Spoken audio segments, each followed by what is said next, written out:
మన ప్రభువును మన రక్షకుడును అయిన యేసుక్రీస్తు నామంలో మీ అందరికీ వందనాలు. యేసుక్రీస్తు ప్రభువువారు సిలువలో పలికిన 4వ మాటను గుర్తుచేసుకుంటూ దానిలో ఉన్న సత్యాన్ని గ్రహిద్దాం. యేసుక్రీస్తు ప్రభువువారు సిలువలో పలికిన 4వ మాట: నా దేవా నా దేవా నన్నెందుకు చెయ్యి విడిచితివి.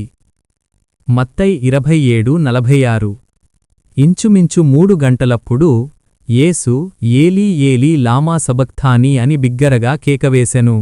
ఆ మాటకు నా దేవా నా దేవా నన్నెందుకు చెయ్యి విడిచితివని అర్థము. ఈ 4వ మాట యేసుక్రీస్తు కీర్తనలు 22 అధ్యాయము 1 వచనం నుండి చెబుతారు.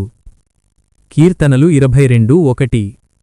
నా దేవా నీవు నన్నేల విడనాడితివి, నన్ను రక్షింపక నా ఆర్తధ్వని వినక నీవేల దూరముగానున్నావు. తండ్రియైన దేవునితో యేసుక్రీస్తు బంధం చాలా గొప్పది. ఆ బంధం ఎంతో దగ్గరైనది, ఎంతో బలమైనది. యేసుక్రీస్తు అద్భుతములు చేసినప్పుడు, స్వస్థత చేసినప్పుడు అది మనం చూడవచ్చు. పాపులను క్షమించే అధికారము కూడా దేవుడు యేసుక్రీస్తుకి ఇచ్చారు. అంతేకాకుండా తండ్రి ఏమి చెబితే నేను అదే మాట్లాడుతానని యేసు చెబుతారు. ఉదాహరణకు కింద ఉన్న వాక్యములు చూడండి.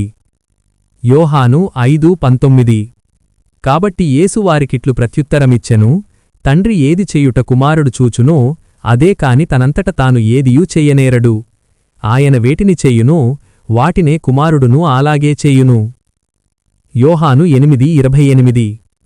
కావున యేసు మీరు మనుష్యకుమారుని పైకెత్తినప్పుడు నేనే ఆయనననియూ, నా అంతట నేను ఏమియూ చెయ్యక తండ్రి నాకు నేర్పినట్టు ఈ సంగతులు మాటలాడుచున్నాననియూ మీరు గ్రహించెదరు.